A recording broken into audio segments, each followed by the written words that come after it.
You don't notice it happening. No man does. It starts quietly, almost politely, like life whispering instead of warning you. One day you wake up and something feels off. Your energy, your focus, your hunger. You tell yourself you're just tired, or stressed, or not in the mood today. But deep down you can feel it. Something inside you is shrinking. And here's the brutal truth nobody tells men. You don't lose your value in one big dramatic moment. It's slow, silent, invisible. It happens in the small choices you keep excusing, the standards you let slide, the responsibilities you delay, the ambitions you postpone. You don't fall apart because life breaks you. You fall apart because you stop holding yourself together. There is a moment every man faces, when he looks in the mirror and sees someone he doesn't respect as much as he used to. Not because he's weak, but because he's been drifting, losing pieces of himself without realizing it. And the scary part? Nobody warns you. Nobody stops you. Nobody notices until the damage is already done. But before a man becomes low value, before his confidence fades, before his ambition dies, before his potential collapses, there are signs. Subtle at first, then louder, then impossible to ignore. And if you're reading this, you might already feel a few of them. Let's begin with the first one. The one that destroys men long before the world ever has a chance to. When a man begins losing control over himself, his decline becomes automatic. You don't wake up one day with a ruined life, you wake up with ruined habits. That's how it starts. Not with failure, but with tiny concessions that look harmless. One more scroll, one more distraction, one more night wasted on things that don't feed your future. You promise yourself you'll make up for it tomorrow, but tomorrow arrives weaker because you weakened yourself today. That's how men fall. Through comfort pretending to be peace. Through entertainment pretending to be rest. Through impulses pretending to be happiness. And the more you surrender to your urges, the more you silence the voice inside you that once demanded greatness. Your ambition doesn't die loudly. It fades quietly. And before you know it, you've become a man who reacts to life instead of directing it. A man who wants control but lives like someone who has none. The second sign slips in right behind it, almost unnoticed. A man begins to believe he already knows enough. It sounds harmless, confidence, self-assurance, but it's really ego wearing a mask. Because the moment a man stops learning, he stops evolving. And when he stops evolving, life starts beating him in ways he never saw coming. This is what happens.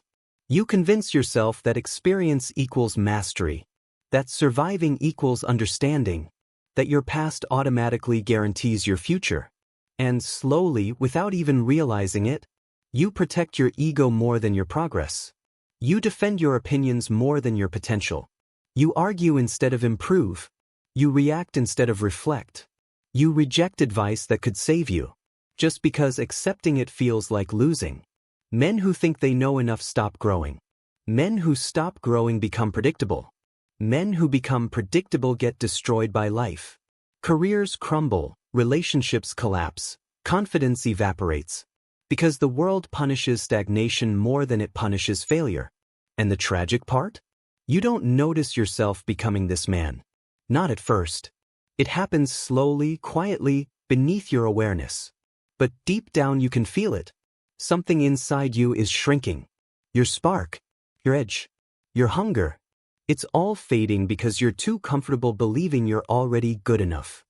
These two signs alone can pull a man into a downward spiral so subtle that by the time he realizes what's happening, he's already living a life he never chose. A life built on excuses instead of discipline. Pride instead of growth, comfort instead of courage. But this is only the beginning. In the next part, I'll reveal the 3 signs that most men never recognize. The ones that don't just weaken you, they erase the man you were supposed to become. But the real fall begins with what comes next. Because once a man starts losing control of himself and stops learning, something far darker begins happening inside him. Something that slowly rewrites his identity without him noticing. And this transition is so subtle, so quiet, that most men live half their life inside it before they even understand what's happening. It begins the moment pleasure becomes your escape instead of your reward. At first, it feels innocent. A drink to relax, some scrolling to unwind, a night out to distract yourself. But the truth is, you're not relaxing, you're avoiding. Avoiding pressure. Avoiding responsibility. Avoiding the reality that you're not where you want to be. When a man begins chasing pleasure over discipline, he feels alive for minutes but empty for hours. He laughs while he's drinking, but hates himself in the morning. He enjoys the distraction while scrolling, but feels disgust afterward. He can lose himself in entertainment, but he can't find himself in real life anymore. And that's how pleasure traps you. It always gives you just enough comfort to forget you're unhappy. It steals your edge one dopamine hit at a time. It convinces you that life is about enjoying the moment. When really, you're using the moment to escape the life you haven't built. And here's the part most men never admit. The more you escape your problems, the bigger they become. Pleasure doesn't relax you, it weakens you. And every time you choose what feels good over what makes you strong, you step further away from the man you could have been. That is when the next shift happens. After pleasure becomes your habit, complaining becomes your language. You start noticing everything that's wrong. The world, the people, the opportunities you didn't get, the things you deserved, the setbacks you faced, the unfairness you've lived through. You talk about your past like it's a prison, and talk about your future like it's someone else's responsibility. A man who complains never realizes what he's truly saying. I'm powerless. I'm helpless. I'm waiting for someone else to fix my life. And it feels good for a moment. Complaining gives you sympathy, but sympathy is poison for a man who wants to grow. It removes your urgency. It removes your responsibility. It removes your hunger. You stop asking, how do I fix this? And start asking, why is this happening to me?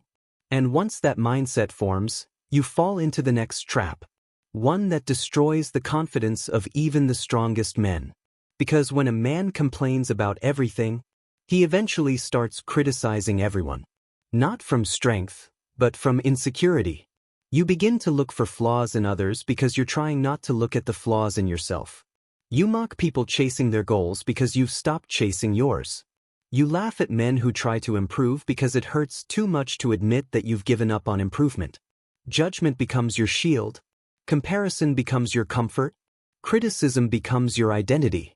It feels easier to tear other people down than to rebuild yourself. It feels easier to gossip about someone else's failure than to face your own lack of progress. You stop being inspired by success. You start resenting it. But there is something tragic behind all of this. A man who criticizes others is really a man trying to distract himself from his own potential. He doesn't destroy others because he hates them. He destroys them because he hates the part of himself that knows he could have been more. And here's the dangerous connection between these three signs. Pleasure kills your discipline. Complaining kills your responsibility. Criticizing kills your confidence. By the time these three habits settle into your life, you don't even resemble the man you once wanted to become. You feel weaker, quieter, smaller, not because you lack strength, but because you've buried it under layers of excuses and avoidance. This is how good men lose themselves. Not through tragedy. Not through failure, but through the slow erosion of their standards, until one day they wake up and realize they've become someone they don't recognize. But the spiral doesn't end here. There are two final signs, the most dangerous of all. And these last ones don't just make you low value. They freeze your life in place and make sure you never rise again. And now we reach the point where most men break without understanding why. Because after a man loses control of himself, after he stops learning, after pleasure becomes his escape, after complaining becomes his default, after criticizing becomes his identity, something even darker begins to take over.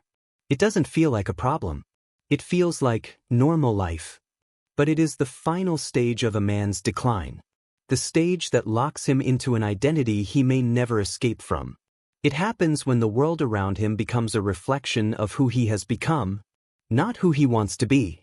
When a man begins surrounding himself with small-minded people, his progress stops instantly. Not because he lacks talent, not because he lacks potential, but because your environment always wins. Boys. Even the strongest men crumble in the wrong circle. And even the weakest men rise in the right one. Most men stay low value because they are loyal to people who keep them small. Friends with no ambition. People who mock growth. People who run from responsibility. People who numb themselves with distractions and call it fun. You start absorbing their habits. Their laziness becomes your laziness. Their excuses become your excuses. Their fears become your fears. And the scariest part? You don't even notice the transformation. Because you don't rise alone. And you don't fall alone either. If your circle sees effort as trying too hard, you will stop trying. If your circle sees dreams as unrealistic, you will shrink yours to fit in. If your circle laughs at discipline, you will eventually laugh at it too. Not because you want it, but because a man becomes what he surrounds himself with. And this is where most men get stuck for life. They stay in the same environment and expect a different future. They stay loyal to people who are allergic to growth. They stay comfortable because discomfort feels like betrayal. But a man cannot grow in a room built for a smaller version of himself. Staying in the wrong circle is the silent killer of ambition. And if you've been feeling stuck, unmotivated, unfocused, look around you. You may not be broken. Your environment is. But even this isn't the final blow. There is one last sign, the most dangerous, the most invisible, the one that steals entire lives without leaving a mark. A man becomes low value the moment he becomes addicted to comfort. Not pleasure. Not laziness. Comfort. Comfort is warm. Comfort is soft. Comfort feels safe. Comfort feels deserved. Comfort feels earned. Comfort feels like peace, at first. But comfort is the slowest poison known to men. It doesn't kill you quickly. It kills your hunger, your ambition, your urgency, your standards, your fire, your identity, your purpose, everything that once made you dangerous. Comfort whispers, "You've done enough. You can rest now. You're fine where you are." And before you know it, the man you were supposed to become is gone. Not because you failed, but because you stopped. You stopped pushing. You stopped risking. You stopped growing. You stopped demanding more from yourself. Comfort replaces curiosity. Comfort replaces courage. Comfort replaces passion. Comfort replaces discipline. It makes you numb. And numbness feels safe. Until the years start passing and nothing in your life changes. That is when regret arrives. Not loud. Not dramatic. Quietly. A whisper, just like the one that started your decline. A whisper that says, "You could have done more. You could have been more. You could have lived differently." But now it's too late. Many men reach this point. Few escape it. Because escaping comfort requires something only a high-value man has. The ability to sacrifice who you are for who you could be. And that's the truth every man must face. Your value is not measured by your achievements, your status, or your strength. Your value is measured by how much control you have over yourself, how much growth you demand from yourself, how much discomfort you are willing to embrace for the sake of who you want to become. A low-value man avoids the mirror. A high-value man breaks the mirror and builds a new one. A low-value man blames the world. A high-value man rebuilds himself. A low-value man seeks comfort. A high-value man seeks challenge. You don't rise by accident. You rise by intention. And the moment you choose discipline over pleasure, responsibility over complaining, growth over ego, challenge over comfort, that is the moment you stop declining. That is the moment your value begins to climb again. That is the moment your life starts moving forward. Because a man's value is not permanent. It rises every time he chooses the harder path. It falls every time he avoids it. Your life is built in the moments nobody sees. The decisions nobody applauds. The sacrifices nobody understands. That is where value is created. In the discipline you practice when no one is watching. And if you feel yourself slipping, if you recognize yourself in even one part of this story, it means you're aware. And awareness is the beginning of transformation. You can rebuild. You can rise. You can return to the man you were meant to be. But only if you stop choosing the easy life. Because the easy life destroys men. The hard life builds them. And at the end of everything, you will either live with the pain of discipline or the pain of regret. But only one of them makes you stronger. Ready?